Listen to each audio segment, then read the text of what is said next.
Good evening students, स्वागत है आप सभी का हमारे यूट्यूब चैनल पर जिसका नाम है सौरभ क्लासेस फॉर हिस्ट्री। आज मैं आप लोगों के सामने बीए सेमेस्टर थर्ड से सब्जेक्ट कोड CC7 जिसका नाम है हिस्ट्री ऑफ इंडिया 4 1206 से लेकर 1550, इससे एक टॉपिक आप लोगों के सामने लेकर आया हूँ। टॉपिक का नाम है इक्ता व्यवस्था। तो इक्ता व्यवस्था के संबंध में हम आपको बताना चाहेंगे कि सल्तनत काल में जो शासन व्यवस्था प्रारंभ की गई मुस्लिम शासकों के द्वारा, वह मूलतः इक्ता व्यवस्था के नाम से जानी जाती है। इसके बारे में हम विस्तार से कक्षा प्रारंभ करते हैं कि दिल्ली सल्तनत की स्थापना के पूर्व तत्कालीन भारत में सामंती प्रशासनिक व्यवस्था कायम थी। दिल्ली सुल्तानों को सामंतीय व्यवस्था विरासत के रूप में प्राप्त हुई थी, लेकिन सामंती व्यवस्था में अनेक दोष मौजूद थे। इस कारण सामंत केंद्र के कमजोर होते ही खुद को स्वतंत्र घोषित कर देते थे। ऐसे समय में प्रशासन हेतु एक ऐसी व्यवस्था की आवश्यकता महसूस की गई जिसकी मदद से सुदूर क्षेत्रों पर सफलतापूर्वक शासन किया जा सके, साथ ही सामंतों द्वारा किए जाने वाले विद्रोहों पर भी नियंत्रण रखा जा सके। ऐसी ही व्यवस्था का नाम था इक्ता व्यवस्था। गुलाम वंश के संस्थापक कुतुबुद्दीन ऐबक की मृत्यु के बाद इल्तुतमिश दिल्ली का सुल्तान बना। उन्होंने गद्दी पर बैठते ही अपने राज्य के सुदृढ़ीकरण का कार्य प्रारंभ किया। इसके लिए उन्होंने अमीर सैनिक अधिकारियों और गैर सैनिक अधिकारियों इत्यादि को नगद वेतन के बदले राजस्व का अधिकार अर्थात इक्ता का आवंटन प्रारंभ किया। इक्ता को भूमि अनुदान पद्धति भी कहा जा सकता है। इस व्यवस्था के अंतर्गत नगद वेतन के स्थान पर अधिकारियों को भूमि प्रदान की जाती थी। वे अपने इक्ता से करों की वसूली करके अपने सैनिकों को वेतन देते थे और वे स्वयं के खर्च को भी उसी पैसे से रखते थे और अपनी लिए निश्चित धनराशि रखने के पश्चात जो अतिरिक्त राशि होती थी उस राशि को वे केंद्र को जमा कर देते थे। इक्ता के अनुदान का अर्थ भूमि पर अधिकार देना कदापि नहीं था। वास्तव में इक्ता राज्य की सेवा करने का पुरस्कार था। जब तक इक्ताधारी को हम मुक्ति या वली के नाम से भी जानते हैं, तो जब तक इक्ताधारी वली या मुक्ति राज्य के प्रति वफादार बने रहते थे, तब तक उसकी इक्ता उसके पास रहती थी। अन्य परिस्थितियों में इसे समाप्त किया जा सकता था अथवा इसका स्थानांतरण भी किया जा सकता था। इक्ता का आकार एवं व्यवस्था पूरे सल्तनत काल में एक समान नहीं थी। प्रांतीय गवर्नरों को बड़ी बड़ी इक्ताएं प्रदान की जाती थी। इसके बदले उसे अपने प्रांतों में प्रशासनिक दायित्वों का निर्वहन करना पड़ता था, जबकि छोटी छोटी इकाइयां व्यक्तिगत सैनिकों को प्रदान की जाती थी। वे नगद वेतन के बदले आवंटित इक्ता से लगान की वसूली करते थे। उसका उपयोग स्वयं के उपभोग हेतु करते थे। इसके बदले में उन्हें केंद्रीय शासन के आदेश पर अपने घोड़ों तथा हथियारों सहित सैनिक सेवा अथवा सैन्य निरीक्षण के लिए तैयार रहना पड़ता था। इक्ता व्यवस्था सभी दिल्ली सुल्तानों के काल में अलग अलग रही थी।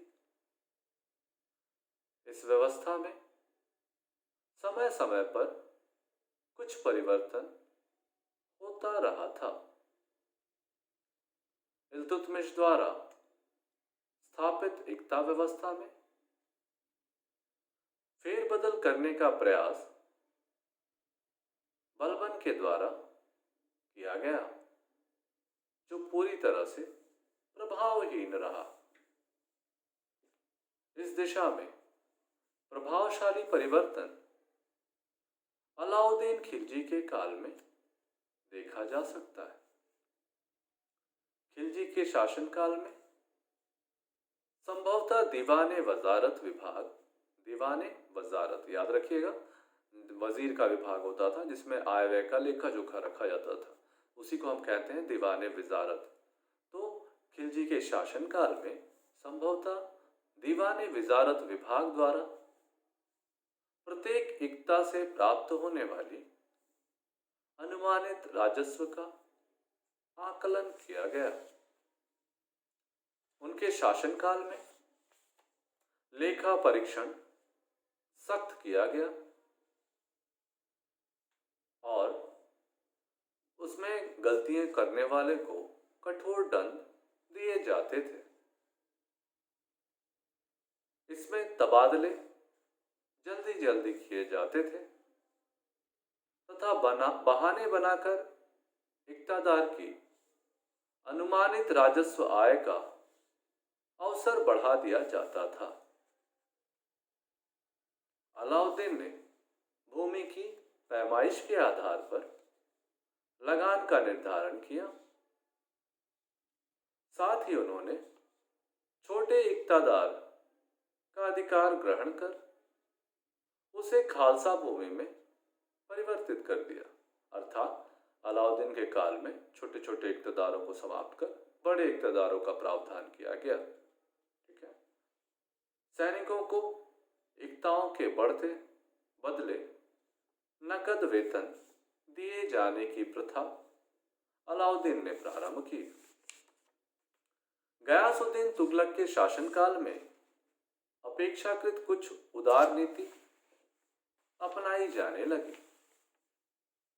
उनके शासनकाल में भूमि की पैमाइश के आधार पर लगान निर्धारण की अलाउद्दीन की व्यवस्था समाप्त कर बटाई के आधार पर लगान वसूलने की प्रथा पुनः प्रारंभ की गई।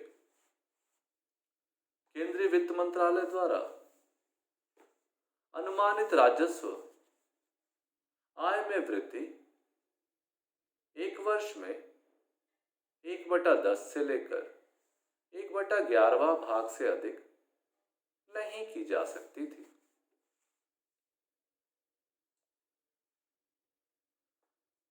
मुक्तियों को अपने स्वीकृत वेतन के अतिरिक्त 1/10वां हिस्सा या 1/12वां हिस्सा तक आय रखने की इजाजत थी। यह परिवर्तन कृषकों और मुखियों के लिए लाभदायक सिद्ध हुई। मोहम्मद बिन तुगलक के शासनकाल में केंद्रीय हस्तक्षेप अपने चरम सीमा तक पहुंच गई थी। कई स्थानों पर उन्होंने एक वली और एक अमीर की नियुक्ति कर दी। वली का कार्य राजस्व की वसूली करने का था, जबकि अमीर अथवा सेनानायक का संबंध राजस्व वसूली से नहीं था। उन्हें अपनी और अपने सैनिकों के वेतन के लिए केंद्र सरकार अर्थात सुल्तान पर निर्भर रहना पड़ता था। उनके शासनकाल में इक्ता अधिकार को राजस्व नगद भुगतान किया जाता था। साथ ही उन्होंने बड़ी इक्ताओं को शिकों में विभाजित किया। शिकों यानी जिलों में, जिसे हम शिक कहते हैं, विभाजित कर प्रत्येक शिक का एक शिकदार नियुक्त किया। इससे सेना नायकों में असंतोष फैला और अनेक राजनीतिक समस्याएं भी उत्पन्न होने लगी। फिरोज शाह तुगलक ने अलाउद्दीन के पहले वाली व्यवस्था को लागू करने का प्रयास किया। इनके समय में इक्ता को वजह एवं उसके स्वामी को वजहदार कहा जाता था। साथ ही इन्होंने इक्ता को वंशानुगत बना दिया। लेकिन फिरोज शाह तुगलक के उत्तराधिकारी द्वारा केंद्र नियंत्रण को पुनः स्थायी करने का कोई प्रयास नहीं किया गया। लोधी शासकों द्वारा प्रशासनिक और राजस्व कार्यभारों को पुनः संयुक्त कर दिया गया। साथ ही उसका नाम बदलकर सरकार या परगना कर दिया गया। इस काल में प्रशासन में लगातार भ्रष्टाचार बढ़ता चला गया और इक्ता व्यवस्था लगभग सामंती व्यवस्था के जैसी होती चली गई, जो आगे चलकर अंततः दिल्ली सल्तनत के पतन का एक महत्वपूर्ण कारण भी बनी। इस प्रकार हम इक्ता व्यवस्था को सूक्ष्म निरीक्षण करने पर जब इसका निष्कर्ष देखें तो हम पाते हैं कि पूरे सल्तनत काल में इक्ता व्यवस्था में परिवर्तन होते रहे, लेकिन इसका मूल ढांचा स्थिर ही रहा। वास्तव में इक्ता व्यवस्था सल्तनतकालीन प्रशासन की रीढ़ थी। अतः जिसके शासनकाल में केंद्र का इक्ताओं पर मजबूत नियंत्रण रहा, उस काल में यह व्यवस्था सुचारू रूप से संचालित होती रही।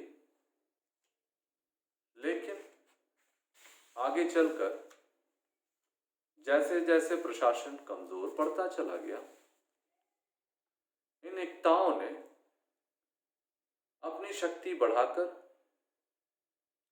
सल्तनत प्रशासन के पतन में अपनी भूमिका निभाई। तो इस तरह से हम इक्ता व्यवस्था को देखते हैं। इक्ता व्यवस्था जस्ट हम अगर देखें, उसकी तुलना करें, तो हम पाते हैं कि भारत में इस्लामिक राज्य स्थापित होने अर्थात तुर्कों की स्थापना के पूर्व सामंती व्यवस्था का प्रचलन था। सामंती व्यवस्था भी इसी तरह की व्यवस्था थी। इसमें भी भूमि का वितरण, राजस्व वसूलने का अधिकार दे दिया जाता था सामंतों को, और वो सामंत उन भूमि से राजस्व की वसूली करके अपने सैनिकों की आवश्यकताओं की पूर्ति करते थे, उनको वेतन देते थे और साथ ही अपने खर्च की भी देखरेख करते थे। ठीक इसी प्रकार की व्यवस्था तुर्कों के आगमन के पश्चात देखी गई, लेकिन इसका नाम अब और स्वरूप थोड़ा बदल दिया गया।